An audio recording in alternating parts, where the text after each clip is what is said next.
WordPress website development का पहला class होगा जो कि डिजिटल मार्केटिंग का ही टॉपिक है। ठीक है, तो सबसे पहले करना क्या हम लोग को, यहाँ पे देखो, यहाँ पे दो सॉफ्टवेयर का ज़रूरत पड़ेगा। ठीक है, पहला जो सॉफ्टवेयर हो गया, तो सबसे पहले हम लोग को दो सॉफ्टवेयर यहाँ पे डाउनलोड करना पड़ेगा। एक तो हो गया जंप और दूसरा हो गया वर्डप्रेस। मैं दिखा रहा हूँ कैसे डाउनलोड करना है। ठीक है, तो गूगल का ओपन कर लो। पहले तो हम लोग गूगल में जाते हुए इसको टाइप कर लेंगे। पहला हो गया जंप, टाइप करो जंप डाउनलोड। ठीक है, एंटर प्रेस करो तो ये जो पहला साइट आ रहा है उसी में चला जाना, डाउनलोड जंप। और यहाँ पे जाते हुए ये तीनों में से कोई एक वर्जन है, ये लेटेस्ट वर्जन चल रहा है अभी, तीनों में से कोई एक डाउनलोड कर लेना। ठीक है, जैसे जंप डाउनलोड किया उसी तरह और एक सॉफ्टवेयर डाउनलोड करना पड़ेगा जिसके मदद से हम लोग वेबसाइट को अभी बिल्ड करना सीखेंगे, जो कि हो गया वर्डप्रेस। तो वर्डप्रेस यहाँ पे जाके गूगल में जाओ और फिर टाइप करो वर्डप्रेस डाउनलोड, एंटर प्रेस करो। जो पहला साइट आएगा वही तुम्हारा, उसमें यहाँ पे क्लिक कर दो और ये देखो डाउनलोड वर्डप्रेस का तुमको लिंक मिल गया यहाँ पे। ठीक है, कहाँ गया ये वाला। ठीक है, तो ये तुम लोग इसको डाउनलोड करना, छोटा सा फाइल, ज़्यादा बड़ा फाइल नहीं है।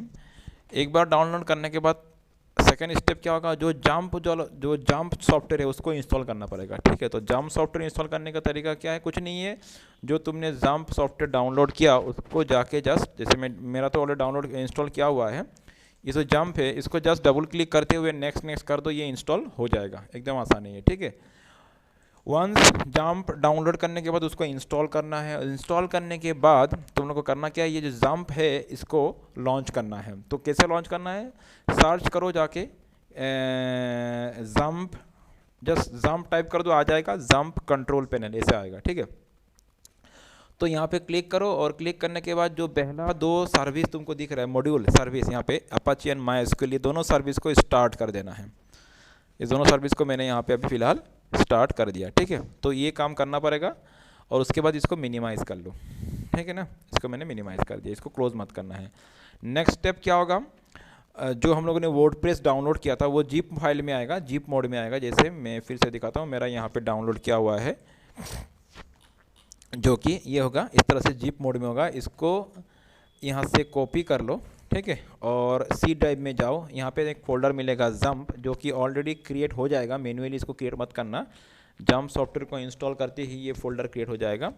यहाँ पे इस फोल्डर के अंदर जाओ एंड उसके बाद htdocs का नाम का फ़ोल्डर मिलेगा। उसके बाद करना क्या है, जस्ट वेट है, तो यहाँ पे htdocs के अंदर वो जो फोल्डर है उसको पेस्ट कर देना, जो जिप फाइल है। ठीक है, हालांकि ये जिप है तो इसलिए हम लोग को अनजिप करना पड़ेगा, तो यहाँ पे जस्ट राइट क्लिक करते हुए इसको अनजिप कर देना, मतलब एक्सट्रैक्ट हियर। ठीक है, तो ये फाइल यहाँ पे अनजिप हो जाएगा। एक बार इसको एक्सट्रैक्ट करने के बाद इसको रीनेम कर दो। इसको नेम रीनेम करना जरूरी नहीं है, लेकिन करना बेहतर होगा, क्योंकि हम लोग बाद में और भी अगर वेबसाइट बनाएंगे तो फिर से इसको अनजिप करेंगे, फिर यही नेम हो जाएगा ना, कॉमन नेम हो जाएगा, इसलिए इसको चेंज कर दो। जो वर्डप्रेस जो नेम ये जिप अनजिप करने के बाद ये आ रहा है, इसको राइट क्लिक करते हुए यहाँ पे रीनेम कर दो। मैं इसको दे रहा हूँ माई वेबसाइट, मैंने इसका नाम क्या दिया, तुम कुछ भी नाम दे दो, बस यहाँ पे स्पेस मत देना। ठीक है, तो मैंने ये बना दिया माई वेबसाइट। उसके बाद करना क्या है, नेक्स्ट स्टेप में ब्राउज़र में जाओ। ब्राउज़र में जाने के बाद टाइप करो, एक नया टैब में जाके टाइप करो 127.0.0.0.1/php माई एडमिन टाइप करना और एंटर प्रेस करना। ठीक है, उसके बाद इस तरह से आएगा। यहाँ पे जाके डाटाबेजेस में क्लिक करना है, ये डाटाबेजेस ऑप्शन आ रहा है, यहाँ पे क्लिक करना है। फिर ये जो डाटाबेस नेम वाला ऑप्शन है क्रिएट डाटाबेस के अंदर, यहाँ पे उसी फोल्डर के नेम के हिसाब से एक डाटाबेस क्रिएट करना है हमको। जैसे मैंने जो फोल्डर बनाया था माई वेबसाइट, उसी के नेम के हिसाब से मैं यहाँ पे माई वेबसाइट नाम देके मैं एक डाटाबेस क्रिएट कर रहा हूँ। टाइप करो और क्रिएट कर दो। तो ये डाटाबेस क्रिएट हो चुका है। उसके बाद करना क्या है, फिर से एक नया टैब ओपन कर लो और यहाँ पे जाके टाइप करो 127.0.0.1 और जो फोल्डर तुमने बनाया था, मतलब रीनेम किया था वर्डप्रेस फोल्डर को, उसी का नाम यहाँ पे टाइप करना है माई वेबसाइट। ठीक है, उसी नाम से, और एंटर प्रेस कर देना। तो यहाँ पे वर्डप्रेस इंस्टॉलेशन प्रोसेस इसी के थ्रू होता है। तो यहाँ पे हम लोग अभी देखेंगे, जो स्क्रीन आएगा यहाँ पे वर्डप्रेस इंस्टॉलेशन प्रोसेस शुरू हो जाएगा। तो थोड़ा वेट करो मैं आ रहा हूँ। तो क्या करना है, यहाँ पे जब ये स्टेज आएगा यहाँ पे कुछ चेंजेस मत करो, जो सिलेक्टेड है उसको एज इट इज रहने दो और कंटिन्यू। ठीक है, फिर ये नेक्स्ट अगला जो यहाँ पे स्क्रीन आएगा, यहाँ पे इसको लेट्स गो कर देना। फिर एक फॉर्म आएगा, ध्यान रखना 2 फॉर्म आएगा, ये पहला फॉर्म आ रहा है, इसके बाद और एक फॉर्म आएगा, ठीक है। ये जो फॉर्म आ रहा है इसमें डाटाबेस नेम तुमको देना है। डाटाबेस नेम क्या होगा, जो हम लोगों ने थोड़ा देर पहले क्रिएट किया था, तो क्या था, my website, okay. User name यहाँ पे हमेशा तुम लोग रूट दे देना, ध्यान रखना पहला जो फॉर्म होगा इसमें यूज़र नेम रूट ही देना पड़ेगा, और पासवर्ड को ब्लैंक रख देना। पासवर्ड तुम दे सकते हो, हालांकि बार बार पासवर्ड देना पड़ता है, इसलिए हम लोग इसको ब्लैंक रख रहे हैं, ठीक है। जो नीचे का 2 ऑप्शन है ये दोनों को एज इट इज रहने दो, इसमें कुछ चेंजेस मत लाओ और इसको सबमिट कर दो। उसके बाद यहाँ पे समझ में आ रहा है रन द इंस्टॉलेशन। फिर और एक फॉर्म आ रहा है, समझ में आ रहा है ना, और एक फॉर्म आ रहा है। यहाँ पे क्या करना है, साइट टाइटल, मतलब जो हम लोग वेबसाइट बना रहे हैं अभी, जो बनेगा उसका टाइटल क्या होगा। तो मैंने बोला my first website, you can give any name, कुछ भी नाम दे सकते हो। यूज़र नेम, इस बार यूज़र नेम रेस्ट्रिक्टेड नहीं है, अपने हिसाब से कुछ भी यूज़र नेम दे दो। मैंने यूज़र नेम डाटाकॉम ही दे दिया यहाँ पे। पासवर्ड, अपने हिसाब से कुछ भी पासवर्ड असाइन कर दो, मैंने पासवर्ड डाटाकॉम डाल दिया। तो डाटाकॉम पासवर्ड वीक पासवर्ड है, इसीलिए इसको सिलेक्ट कर लेना कि confirm use of week password. Email कुछ देना है दे देना, जरूरी नहीं कि एकदम सही ईमेल देना है, अभी तुम टेस्टिंग के लिए कर रहे हो, तो मैं ऐसे ही abc@gmail.com दे दिया। एंड इंस्टॉल वर्डप्रेस में क्लिक करो। तो इससे क्या होगा, वर्डप्रेस सॉफ्टवेयर यहाँ पे इंस्टॉल हो रहा है। तो ये सॉफ्टवेयर इंस्टॉल करने का यही तरीका है। तो स्टेप समझ में आ रहा है, पहले जंप को इंस्टॉल करो, जंप कंट्रोल पैनल को लॉन्च करो, दोनों सर्विस को स्टार्ट करो, फिर बाकी जो मैंने बोला ये सब स्टेप्स फॉलो करो, तो ये हो जाएगा, मतलब वर्डप्रेस हैज़ बीन इंस्टॉल्ड, ठीक है। अभी लॉगिन का ऑप्शन आ रहा है, तो हम लोग लॉगिन में क्लिक कर लेंगे। लॉगिन में क्लिक करने के बाद यूज़र नेम पासवर्ड क्या होगा, जो सेकेंड फॉर्म का यूज़र नेम पासवर्ड है वो देना है, पहला वाला नहीं, रूट नहीं। तो हम लोगों ने डाटाकॉम दिया था और पासवर्ड भी मैंने क्या दिया था, डाटाकॉम दिया था, और लॉगिन कर देना है। तो ये लॉगिन होते ही यहाँ पे वर्डप्रेस का डैशबोर्ड शो होगा। ये डैशबोर्ड क्या है, जो तुम्हारा साइट बना, अभी वर्डप्रेस इंस्टॉल हो गया, मतलब तुम्हारा एक साइट भी बन गया, मैं दिखाऊंगा उसको अभी। तो ये जो तुम्हारा साइट बना, उस साइट में तुमको कुछ भी मॉडिफिकेशंस करना है, साइट में जो भी करना है वो डैशबोर्ड में ही आके होगा, ठीक है।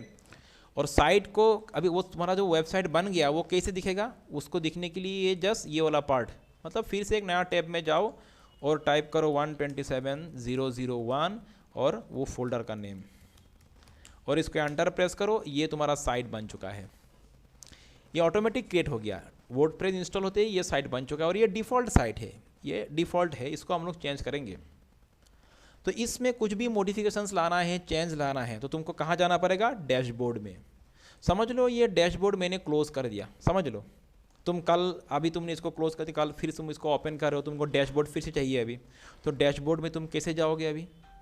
तो डैशबोर्ड में जाने के लिए बस अपना जो साइट है, साइट में जाओ और वहाँ पे लास्ट में टाइप करो लॉग इन टाइप कर दो और एंटर प्रेस कर दो, फिर से लॉगिन का ऑप्शन आ जाएगा वो, और फिर से वही यूज़र नेम एंड पासवर्ड देते हुए अपना साइट में लॉगिन कर जाओ, ठीक है ना। आ गया डैशबोर्ड। तो ये तो हो गया डैशबोर्ड। तो मुझे साइट भी अलग से एक नया टैब में ओपन कर लेना है, क्योंकि मैं क्या चेंजेस ला रहा हूँ मुझे देखना होगा ना। तो ये हमारा साइट और ये होगा मेरा साइट का डैशबोर्ड। तो मैं चाहता हूँ मेरा साइट का जो थीम मुझे अच्छा नहीं लग रहा है, ठीक है, ये थीम मुझे चेंज करना है। तो मैं थीम चेंज करने के लिए डैशबोर्ड में जाऊँगा, कस्टमाइज़ योर साइट, इसमें क्लिक करूँगा। देखो कस्टमाइज़ योर साइट, ये डायरेक्ट यहाँ पे एक बटन मिल जाता है, या तो दूसरा ऑप्शन और भी है। देखो मैं फिर से दिखाता हूँ, यहाँ पे अपीयरेंस में जाओ और कस्टमाइज़, दोनों में एक ही बात है। यहाँ पे क्लिक करो या तो कस्टमाइज़ योर साइट में क्लिक करो, एक ही जगह जाओगे हम लोग। तो मैं इसे यहाँ पे क्लिक कर रहा हूँ, तो अल्टीमेटली ये तुमको इसी पे लेके आएगा। फिर यहाँ पे तुमको ऑप्शन मिलता है एक्टिव थीम में चेंज वाला ऑप्शन मिलता है, चेंज बटन में क्लिक करो। फिर यहाँ पे कुछ थीम्स बना हुआ है, देखो जैसे मुझे ये थीम चाहिए तो मैं इस थीम को लाइव प्रीव्यू करूँगा। 3 थीम है यहाँ पे, मुझे ये चाहिए, इसको लाइव प्रीव्यू करूँगा। और फिर ऊपर में ऑप्शन आएगा एक्टिवेट एंड पब्लिश, इसमें मैं क्लिक कर दूँगा। इससे क्या होगा, ये जो नया थीम मेरा साइट में अप्लाई हो जाएगा, ठीक है ना। तो एक बार इसको हो जाने दो, फिर हम लोग रीलोड करके चेक करेंगे अपना साइट को। देखो हो गया, अभी ये जो मेरा साइट है ये हो चुका है पब्लिश्ड। यहाँ पे आएंगे, रीलोड करेंगे और अपना साइट को चेक करेंगे। देखो नया थीम यहाँ पे आ चुका है। बात समझ में आ रहा है। तो नया थीम में बहुत सारा कंटेंट्स है जो कि कुछ हम लोगों के हिसाब से नहीं है, मेरे हिसाब से नहीं है। बहुत सारा कंटेंट्स है जो मेरा, जैसे यहाँ पे about this site, find us, ये सब डिफ़ॉल्ट का ही कंटेंट है। तो हम लोग सब कुछ सीखेंगे, सब कुछ मॉडिफाई करना सीखेंगे, एवरीथिंग अपने हिसाब से डालेंगे हम लोग। ये तो एक डिफ़ॉल्ट थीम, मतलब थीम तुम्हारे पास है, कंटेंट अपना डालो। तो चलो ये तक समझ में आ चुका है। कोई कन्फ्यूज़न है किसी का? तो जो भी मॉडिफिकेशंस लाना है कहाँ करेंगे हम लोग? डैशबोर्ड में आके। अभी समझ लो थीम जो है, मैं फिर से चेंज करता हूँ। थीम तुम्हारे पास कितना दिखा रहा है? डिफ़ॉल्ट में 3 शो हो रहा है, लेकिन ऐसा नहीं कि 3 ही थीम है, हमको और भी बहुत सारा थीम मिल जाएगा। थीम यहाँ पे क्लिक करो, सेकेंड ऑप्शन पे wordpress.org। यहाँ पे क्लिक करने के लिए एक बात ध्यान रखना होगा, तुम्हारा सिस्टम में नेट कनेक्शन होना पड़ेगा, क्योंकि यहाँ पे क्लिक करते ही जो तुमको थीम दिखाएगा वो नेट से आएगा। समझ में आ रहा है ना? तो मेरा तो ऑलरेडी नेट कनेक्टेड यहाँ पे है, तो मैं यहाँ पे क्लिक करता हूँ और यहाँ पे बहुत सारा थीम मुझे मिल जाएगा। अभी अवेलेबल थीम, ये सब थीम से देखा ना, ये सब थीम नेट होके आ रहा है, डाउनलोड होके आ रहा है, ठीक है। अभी इसमें से कौन सा थीम तुमको चाहिए, you can use this one. But thing is that her theme apply करने से एज इट इज़ नहीं होता है तुम्हारा साइट। जैसे मैं एक दिखा रहा हूँ, समझ लो मुझे ये थीम अच्छा लगा, मैंने इसको इंस्टॉल कर दिया, थोड़ा समय लगता है, मैंने इसको इंस्टॉल कर दिया। तो हर थीम को अप्लाई करने से वो थीम प्रीव्यू में जैसे दिखता है, अप्लाई करने के बाद वैसे नहीं आता है। क्यों? उसका कारण मैं बोलूँगा। जैसे ये अभी सेटिंग अप हो रहा है, तो ये तो समझ लो मैंने इसको चेंज कर दिया। अभी इसको एक्टिवेट एंड पब्लिश करता हूँ, ये जो नया थीम है अभी, ठीक है, ये नाम से आया था नया थीम, और मैं यहाँ पे आके अपना साइट को रीलोड करूँ तो देखो नया थीम से तो आ रहा है ना, लेकिन कुछ चेंजेस समझ में आ रहा है, कुछ चेंजेस समझ में आ रहा है। ये जो नया थीम है, मैं एक बार फिर से दिखाता हूँ, यहाँ पे चेंजेस में जाके ये देखो नया थीम कौन सा था, ये था। यहाँ पे दिखने में कैसा है और यहाँ पे देखो, मैं वही बोल रहा था। एक्चुअली क्या है, यहाँ पे जो भी ये थीम में तो बहुत सारा इमेजेस है ना, ये इमेज तुम्हारा डाउनलोड नहीं हो रहा है, वो चीज़ें डाउनलोड नहीं हो रहा है, जस्ट उसका लेआउट डाउनलोड हो रहा है। तो इमेज है नहीं तो लेआउट डाउन हो गया, तो इसलिए ये कुछ अटपटा दिखता है ये चीज़ें, ठीक है। लेकिन ऐसा बात नहीं है, हम लोग उसको यूज़ कर सकते हैं, उस थीम को मॉडिफाई कर सकते हैं, अपने हिसाब से लेआउट सेट भी कर सकते हैं। जैसे मैं बोल रहा हूँ, अगर चाहिए तुम कर सकते हो ये सब चीज़ें। चलो मैं पहला जो थीम था मैं वही, ठीक है, मैं उसी में जा रहा हूँ, ठीक है। इस तरह से तुम बहुत सारा थीम यहाँ पे है अवेलेबल, उसको और ये जितना भी थीम्स है ये सब हम लोग उसका फ्री वर्जन को यूज़ कर रहे हैं। ये सब का पेड वर्जन भी होता है। जब पेड वर्जन में जाओगे वो तुमको ज़्यादा बेहतर फीचर्स तुमको मिलेगा। फिलहाल तुमको अभी पेड वर्जन में जाना नहीं है, बाद में तुम लोग ले सकते हो पेड वर्जन, ठीक है। फिलहाल जो फ्री है तुमको प्रैक्टिस करना है, सीखना है चीज़ों को, इसीलिए फ्री में ही सीखो। तो यहाँ पे मैं लाइव प्रीव्यू में जा रहा हूँ, जो पुराना थीम है उसी को मैं अप्लाई कर लेता हूँ और इसको मैं एक्टिव एंड पब्लिश कर देता हूँ, ठीक है। और ये मेरा साइट फिर से वही पुराना थीम में आ चुका है। Okay, clear. तो चलो डैशबोर्ड में चलते हैं। यहाँ पे इसको मैं क्या करता हूँ, एक बार फिर से क्लोज़ करता हूँ। तो ये मेरा डैशबोर्ड फिर से आ चुका है। तो बार बार बोल रहा हूँ, तुमको अगर डैशबोर्ड में आना है तो लॉगिन करके यहाँ पे आ जाना।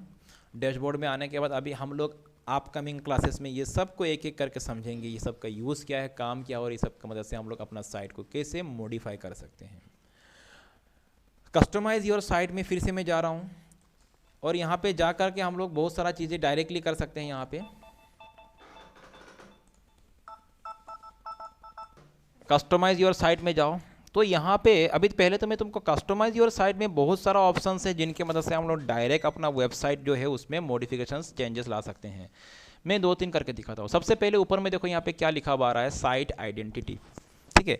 यहाँ पे अगर इसको ये एरो में क्लिक करोगे और यहाँ पे देखो ये साइट टाइटल एंड टैगलाइन, मतलब ये साइट टाइटल मतलब ये और टैगलाइन मतलब इसका बात हो रहा है, ठीक है। अगर ये दोनों को तुमको चेंज करना है, मतलब इसको और इसको अगर चेंज करना है, ठीक है, तो टाइटल मतलब इसका भी बात हो रहा है टाइटल, तो अगर चेंज करना है तो यहाँ से कर सकते हो। जैसे मैंने टैगलाइन को चेंज करता हूँ, मैं यहाँ पे लिखता हूँ वेलकम टू ओ अच्छा, ये टैगलाइन एक्चुअली, सॉरी, ये नहीं है टैगलाइन, ये होगा, ठीक है, यहाँ पे आ रहा है टैगलाइन, ये होगा, ओके, ये वाला, दिस वन। एक्चुअली ये हेडिंग हो गया, मैं बोलने में गलत बोल दिया, तो टैगलाइन ये है। तो यहाँ पे मैं लिखता हूँ क्या, वेलकम टू डेटाकॉम, ठीक है ना, ये आ गया यहाँ पे।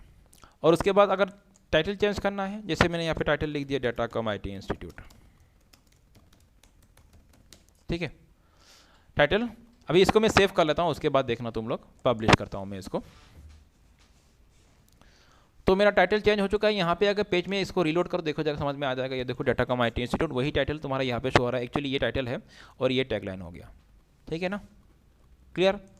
तो इस मदद से हम लोग, अगर तुम्हारा साइट में लोगो देना है तो तुम यहाँ से सिलेक्ट लोगो का ऑप्शन है, लोगो डाल सकते हो। तुम्हारा अपना सिस्टम से कहीं भी कोई लोगो उठा लो, जैसे मैंने यही फेसबुक का लोगो समझ, मेरे पास जो इमेज है उसी को मैं डाल दे रहा हूँ यहाँ पे फ़िलहाल, ठीक है। और मैं इसको लोगो को मैं यहाँ पे सिलेक्ट कर लेता हूँ। तो ये लोगो का कितना एरिया चाहिए समझ लो, मैंने इतना सा एरिया मैंने सिलेक्ट कर लिया। तो ये सब तुम लोग कर लेना, मैं जस्ट रफली इसको कर रहा हूँ, ठीक है। ये तुम्हारा लोगो, तुम अपना लोगो बना लेना अपना साइट के हिसाब से, क्रॉप इमेज करते हुए ये लोगो आ जाएगा, ये आ गया यहाँ पे। और इसको पब्लिश कर दो, और इसको मैं रीलोड करता हूँ, अपना पेज को रीलोड करो, लोगो शो हो जाएगा यहाँ पे। लोगो हमेशा छोटा लेना, बड़ा नहीं, ठीक है। जो कि तुम लोगों को पता होगा, ग्राफिक डिज़ाइनिंग तुम लोग सीख रहे हो, वहाँ पे अपना लोगो खुद ब खुद डिज़ाइन कर लेना और इसका छोटा साइज लेना, ठीक है। इस तरह से हम लोग यहाँ पे मॉडिफिकेशन कर रहे हैं। बैक करते हैं इसको, बैक करते हुए ये तो हो गया साइट आइडेंटिटी वाला सेक्शन। उस तरह से कलर वाला सेक्शन, यहाँ पे इसको एक्सपांड करो और यहाँ पे तुम बैकग्राउंड कलर सिलेक्ट, ये सब चेंज कर सकते हो। जैसे बैकग्राउंड कलर तुमको दूसरा कुछ चाहिए तो तुम यहाँ से सिलेक्ट कर लो, समझ में आ रहा है बात। जैसे मैंने ये ग्रीन ले लिया, समझ लो, जस्ट इसको अप्लाई करके देखो। और ये उसके बाद header and footer background colour, मतलब ये हेडर का बात हो रहा है। देखते हैं हम लोग कलर को चेंज करते हैं, हम लोग सिलेक्ट कलर में जाते हुए, जैसे मैं रेड ले रहा हूँ, देखो ये हेडर का कलर हो गया, ठीक है। तो जैसे तुमको थोड़ा हल्का कलर लेना, ये ठीक रहा, ठीक है। इस तरह से तुम कुछ भी ले सकते हो। तो अपना कलर समझ में आ रहा है ना, कोई यहाँ पे रॉकेट साइंस है नहीं, बस ये सब चेंज करना है और देखना है यहाँ पे। तो ये मैं इसको पब्लिश कर रहा हूँ और ये देखो अपना साइट को रीलोड करो तो अपना हेडर चेंज हो गया है, ठीक है। और बैकग्राउंड कलर ये जो मैंने ग्रीन दिया था, समझ में आ रहा है। तो ये कुछ भी नहीं, ये सब चीज़ें बस इनका वैल्यूज़ को चेंज करो और रिजल्ट देखो। मुझे क्या बोलना है तुम खुद भी कर सकते हो, इनका वैल्यूज़ को चेंज करो और रिजल्ट देखो क्या हो रहा है, समझ में आ ही जाएगा कौन सा क्या कहाँ पे हो रहा है, ठीक है। एकदम बेसिक सा बात है, मैं सब नहीं बोलूँगा, 2-3 बोल के मैं जस्ट दिखा दे रहा हूँ। थीम ऑप्शन है, ठीक है। ये सब तुम अपने हिसाब से ये वैल्यूज़ को एक बार अनचेक करो, चेक करो और देख लेना क्या इफेक्ट आ रहा है फुल टेक्स्ट में। एंड बैकग्राउंड इमेज है, बैकग्राउंड इमेज में अभी कुछ इमेज है नहीं। बैकग्राउंड इमेज अगर तुमको कुछ इमेज देना है, मैं सिलेक्ट इमेज में जा रहा हूँ, चलो मैंने इसी को ही दे दिया बस दिखाने के लिए। देखो पूरा बैकग्राउंड में मेरा ये इमेज आ चुका है, ठीक है। तो एक्चुअली अभी फ़िलहाल मुझे बैकग्राउंड में इमेज चाहिए नहीं, मैं इसको रिमूव करता हूँ, समझ में आ रहा है। कोवर टेम्पलेट बैकग्राउंड इमेज हो चुका है। मेन्यूज़, तो ये मेन्यूज़ विजेट से ये सब हम लोग पूरा डिटेल्स में समझेंगे, अभी यहाँ पे छोड़ ही दो इसको, ठीक है। यहाँ से ज़रूरत नहीं है, हम लोग पूरा इसको सेपरेटली अलग से एडवांस में समझेंगे। यहाँ पे इतना एडवांस में काम नहीं कर पाओगे तुम फिलहाल। हाँ, यहाँ पे ज़रूरत पड़ेगा आने वाले टाइम में, इसमें भी कुछ काम होता है मेन्यूज़ का, वो सब सीखेंगे हम लोग। तो इस तरह से कुछ बेसिक बातें यहाँ पे चेंज कर सकते हो हम। और एक बार हो गया तो इसको पब्लिश कर दो और यहाँ से क्लोज करके निकल जाओ and you will be back to the dashboard, ठीक है। तो ये तुम इस तरह से कॉमन चीज़ों को यहाँ पे मॉडिफाई कर सकते हो, समझ में आ रहा है बात। तो कोई भी वेबसाइट में कुछ सेक्शंस होता है, वेबसाइट को एक्चुअली कुछ सेक्शंस में डिवाइड किया जाता है। सबसे ऊपर वाला जो सेक्शन इसको बोला गया है हेडर, सबसे नीचे वाला जो सेक्शन इसको बोला गया है फुटर, एकदम नीचे का बोलते हैं फुटर, ठीक है। ये नीचे का क्या है, फुटर, एकदम ऊपर वाला हेडर, और बीच में जो है वो बॉडी, उसको क्या बोलते हैं, बॉडी, ठीक है। बॉडी को हम लोग अलग अलग सेक्शन में डिवाइड कर सकते हैं। जैसे पूरा का जो पूरा बॉडी हो गया, इसको भी हम लोग अलग अलग पार्ट में डिवाइड कर सकते हैं। बॉडी में हम लोग साइड बार लगा सकते हैं, लेफ्ट बार, राइट बार, इस तरह से अलग अलग। ये तो लेआउट तुम कैसे सेट करोगे, तुम्हारा लेआउट कैसे होगा तुम खुद डिसाइड करोगे। तो ये सब हम लोग सीखेंगे बाद में, समझेंगे कैसे करना है। तो ये सब कुछ हो जाता है, कोई बड़ा इशू नहीं है यहाँ पे। तो बेसिक लेवल में अपना पेज को कैसे क्रिएट करना है, उसमें कुछ हल्का सा मॉडिफिकेशंस लाना समझ में आ चुका है, ठीक है। एंड देखो बहुत सारा चीज़ तुम यहाँ से भी, अभी देखो सबसे पहले हम समझ लेते हैं यहाँ पे पेजेस को। सबसे पहले समझना है पेजेस, बहुत ही इंपॉर्टेंट पार्ट है। जब भी हम लोग किसी वेबसाइट को लॉन्च करते हैं, उस वेबसाइट का एक्चुअली वेबसाइट में होता क्या है, पेज होता है। जैसे तुम कुछ भी पेज ओपन कर लो, जैसे समझ लो मैं यहाँ पे टाइप कर रहा हूँ गुवाहाटी यूनिवर्सिटी, ठीक है, तो ये गुवाहाटी यूनिवर्सिटी का क्या एक वेबसाइट यहाँ पे लॉन्च हो रहा है, और ये क्या एक पेज है। अल्टीमेटली इस वेबसाइट का ये एक पेज है। तो किसी भी वेबसाइट को लॉन्च करते ही जो सबसे पहले जो पहला जो पेज डिस्प्ले होता है उसको होम पेज या तो इंडेक्स पेज बोला जाता है। क्या, होम पेज या तो इंडेक्स पेज।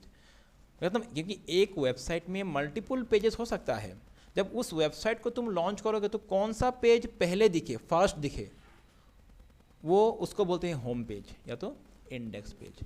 तो उसी तरह ये हो गया होम पेज या तो इंडेक्स पेज, जो कि मेरा इस साइट में विजिट करते ही ये पेज आ रहा है, मतलब ये मेरा होम पेज हो गया।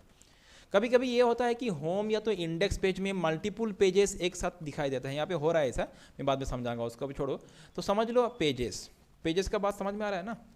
तो तुम्हारा वेबसाइट में अभी ये जो वर्डप्रेस का वेबसाइट, इसने डिफ़ॉल्ट कुछ पेजेस पहले से ही बना हुआ रहता है, लेकिन हम लोग नया पेज बनाना भी सीखेंगे। तो अगर तुम पेजेस में जाओगे और यहाँ पे देखो ऑल पेजेस में क्लिक करोगे, तुम्हारा इस डिफ़ॉल्ट वेबसाइट में, वर्डप्रेस वेबसाइट में क्या क्या पेज पहले से ही बना हुआ है, तुमको यहाँ पे ऊपर उसका लिस्ट मिल जाएगा।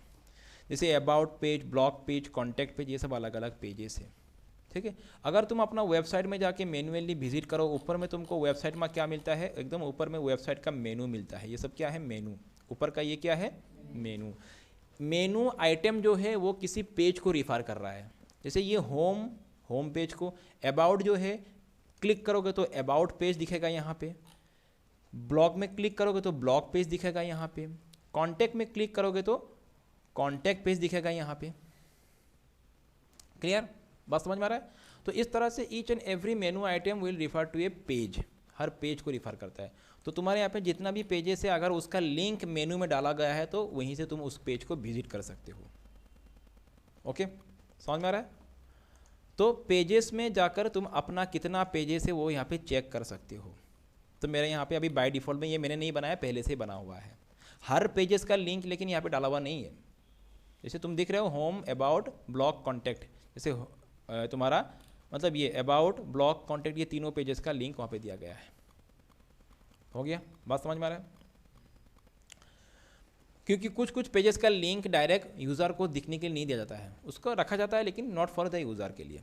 तो इसीलिए कुछ कुछ जैसे प्राइवेसी पॉलिसी वाला पेज, उसको अभी वहाँ पे मेनू पे दिया नहीं गया है। तो ये तो ऑप्शनल है, ये तो डिफ़ॉल्ट में आ रहा है, तुमको खुद के हिसाब से सब कुछ करना होगा, खुद के हिसाब से पेज बनाना होगा। किसी पेज तुमको चाहिए नहीं, उस पेज को तुम जस्ट यहाँ पे क्लिक करते हुए, ये देखो ऑप्शन आ रहा है, उसमें माउस को होवर करते ही वहाँ पे ऑप्शन आ जाएगा ट्रैश। ट्रैश मतलब रिसाइकल बिन, मतलब क्लिक करोगे तो ये पेज जो है रिसाइकल बिन में चला जाएगा, ट्रैश में आ जाएगा, और यहाँ से तुम इसको परमानेंटली इस पेज को डिलीट कर सकते हो। फिलहाल मैं नहीं कर रहा हूँ, मैं इसको रिस्टोर कर रहा हूँ, ठीक है। और अगर तुमको नया पेज क्रिएट करना है तो बात तो समझ में आ रहा है, ऊपर में लिखा हुआ है ऐड न्यू, या तो यहाँ से ऐड न्यू करो या तो यहाँ से ऐड न्यू करो, बात एक ही है। चलो मैं यहाँ से ऐड न्यू करता हूँ, तो एक नया पेज बनाने का मेरे पास स्क्रीन आ जाएगा। ये जो आ रहा है इसमें, इसको नेक्स्ट करो या तो इसमें क्लोज कर दो, बात एक ही है। तो ये नया पेज बनाने का ये पेज एडिटर हो गया, डिफ़ॉल्ट एडिटर। यहाँ पे तुम्हारा जो नया पेज होगा उसको टाइटल क्या होगा, तो मैंने बोला चलो मेरा पेज का टाइटल मैंने दे दिया कोर्स। तुम कुछ भी दे सकते हो, अपना पेज का टाइटल कोर्स मैंने दे दिया। और इस पेज का कंटेंट क्या होगा, इस पेज में तुमको क्या चाहिए, हम लोग पूरा पेज का कंटेंट डिटेल्स में समझेंगे बाद में। फिलहाल मैं ऐसे ही यहाँ पे लिखता हूँ वेलकम टू, मैं ऐसे ही लिखता हूँ वेलकम टू डेटाकॉम, ठीक है, इंस्टीट्यूट। हालांकि हम लोग पूरा कंटेंट बाद में समझेंगे, जस्ट मैं पेज को क्रिएट करना दिखा रहा हूँ। तो ये तुमने पेज में जो भी कंटेंट डालना है डाल दो, और उसके बाद यहाँ पे ये पब्लिश बटन तुमको मिलेगा, यहाँ पे पब्लिश में क्लिक कर दो, और फिर एक बार ऑप्शन आएगा इसमें पब्लिश कर दो। और ये जो नया पेज बना है इसका अपना एक लिंक होगा, वो लिंक तुमको ये मिलेगा, ये होगा लिंक, ठीक है।